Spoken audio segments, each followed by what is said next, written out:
sous couvert que tout était réglé. En fait, rien n'est réglé et ça sera retoqué et ça passera en avril.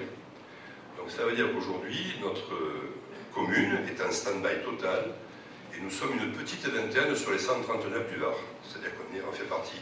On était déjà le maillon faible de l'intercommunalité au niveau des décisions.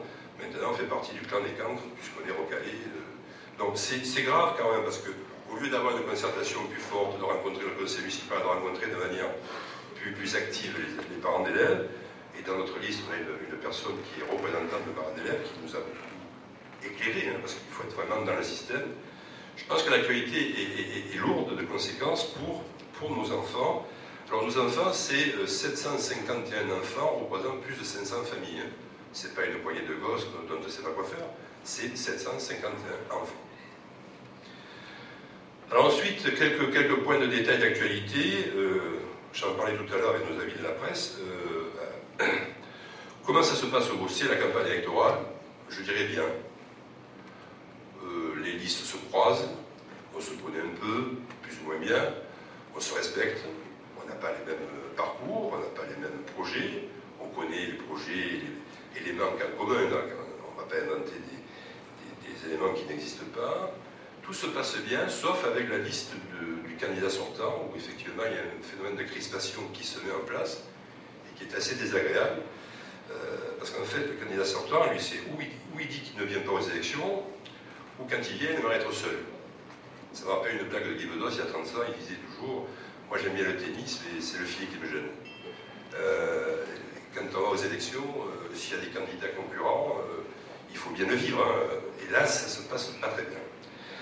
Et puis dans cette salle même, a été prononcé des mots qui ont été repris par la presse d'ailleurs, enfin qui sont tout à fait inacceptables pour moi, hein, qui fait de la politique parce que j'en ai envie et parce que j'aime m'occuper du bien commun.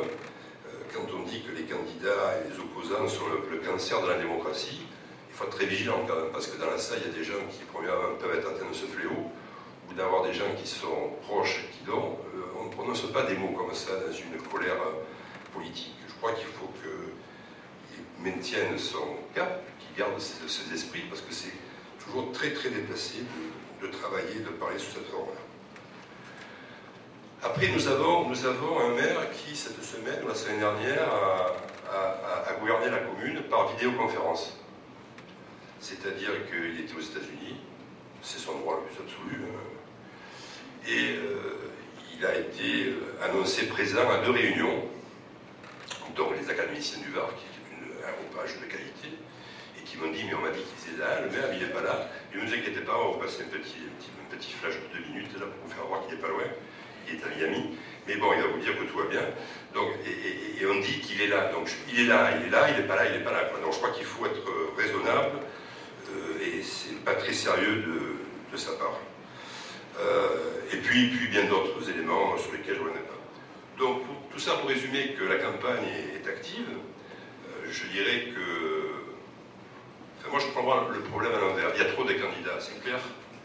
Il y a trop de candidats qui se ressemblent, c'est clair, enfin qui se ressemblent apparemment, qui sont pas loin dans la famille politique, mais après dans les faits, gestes et projets, c'est pas tout à fait pareil. Et c'est bien d'ailleurs. Et je dirais, chers amis bossétans, c'est comme les consommateurs, vous avez une offre large. Charge à vous de voir le matériel, le personnage que vous voulez avoir avec vous. Hein. Au moins, vous aurez le choix, c'est pas binaire, hein, c'est pas gentil, méchant, grand, petit, gauche-droite, c'est très large. Donc je crois que c'est important de le savoir. Et dans cette approche-là, le Beaussais a de la chance, à mon sens. Et puis, dernier point, alors ça, je ne l'avais jamais vu dans un programme. Moi, je ne parle pas des 60 propositions de 2008 qui sont doublées de 60 propositions de 2014, ce qui fait 120 propositions, en sachant que sur le premier nature, on n'a pas fini la 12e. Donc, on est à 10% potentiel réalisable. Et je voyais pourquoi que nous, on ne peut pas fonctionner comme ça, parce que c'est techniquement et budgétairement impossible. Et puis, juste ce petit mot, ce petit clin d'œil, parce que c'est assez amusant, ce que je n'avais jamais vu sur une campagne publicitaire, un document, c'est que la première fois, il nous a dit qu'il ferait qu'un mandat. J'aurais promis tout ce qu'on peut imaginer. Bon, il tente un second. Mais là, dans la deuxième fois, dans le programme, il dit « et je m'engage à finir le mandat ».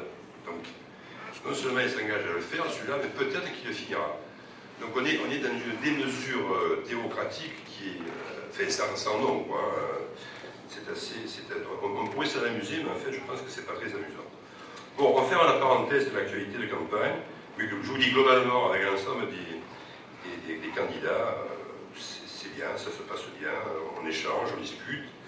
Et puis, le 23 mars, à 18 h, on comptera. Et on comptera pour tous, bien sûr. Voilà un peu le thème d'introduction de cette soirée. Alors, la soirée va se dérouler de la manière suivante. On va vous parler de notre programme, parce que ça c'est le plus important. Et puis je vais parler du programme avec 3 personnes du groupe sur des sujets différents que vous connaissez, que vous retrouverez dans la plaquette que vous avez peut-être déjà eu ou que vous allez avoir.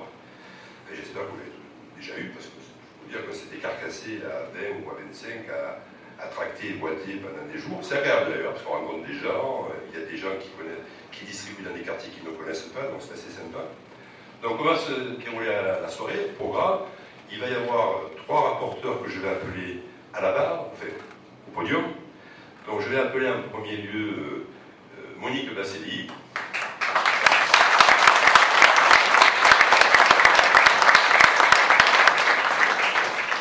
Bienvenue Monique. Je vais appeler Patrice Ferriani.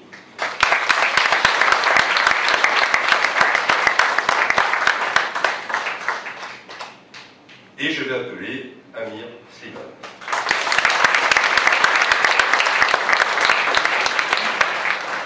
Alors, soyons clairs, ils ne sont que 3, mais toute l'équipe a travaillé. Donc, ils ont sur les épaules la conclusion et de nos travaux que nous avons fait pendant des mois.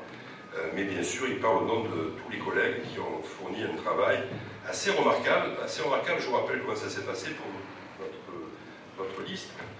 On a d'une part fait un questionnaire qu'on a envoyé à tous les Bossétans en septembre. On a fait une première réunion de concertation publique, c'était en octobre, où on a eu un premier retour assez significatif, sur lequel on a travaillé. Et ensuite, aidé par 5 vieux lascars élus déjà aux affaires, que sont Monique, Patrice, Olivier Cousier, qui n'est pas là aujourd'hui, et Marie-Christine Robin, qui est dans la salle, et moi-même, nous avons accueilli des jeunes pousses de la politique communale et on a formé rapidement une équipe de personnes d'un dynamisme, d'une soif d'apprendre. Enfin, moi j'ai été scotché. La plus grande qualité pour quelqu'un quand il s'engage dans quoi que ce soit, c'est la soif d'apprendre. Si la personne a envie d'apprendre, quel que soit le sujet, c'est plus ou moins compliqué, mais ça va très bien. Et là, je dois dire qu'on a eu affaire à des gens qui étaient très motivés et tant mieux pour le groupe. Donc ça, c'est vraiment une bonne chose pour la conclusion que nous ferons avec ce programme. Alors, ce programme, ça je ne veux aucun avec les 60 plus 60, on n'aura pas ce soir toutes les demandes que vous nous avez faites. Parce qu'il faut savoir que dans une commune comme le Bossé, sur une nature de 6 ans, le taux raisonnable d'investissement se situe entre 13,5 millions d'euros. Chiffre annoncé par le maire lors d'un dernier article, 18 millions d'euros. Je ne sais pas où il a trouvé les 6, parce qu'on était au même conseil municipal que lui, et on n'a pas vu les 6 qu'il annonce, du mandat passé, je parle. Donc c'est 12 millions. Donc si on veut avoir 12 millions d'investissements pour ne pas alourdir l'endettement et ainsi la pression fiscale, parce que c'est une chaîne que vous connaissez qui est assez classique à comprendre, il faut qu'on se donne des moyens pour ce projet-là. Après, il faut innover, il faut faire preuve de l'imagination, et c'est pour ça que le résultat sera un résultat raisonné, calculé, mais qui ne répond pas à 100% des demandes, parce que le contribuable que je suis a une spécificité, c'est qu'il veut toujours plus, et pas payer plus d'impôts. Il arrive un moment où les deux courbes ne se croisent plus, et c'est plus possible. Donc c'est un programme raisonnable, raisonné, calculé, réfléchi avec l'ensemble des habitants que nous proposons sous cette mandature. Alors le programme, on va se le partager avec mes collègues. On va être à la fois animateur, expert, interpellateur. On va essayer de créer quelque chose d'un peu vivant, qui va se constituer en 2 blocs. Les 2 blocs, je vous dis, il y a 8 questions, 8 points forts que nous avons développés dans notre programme.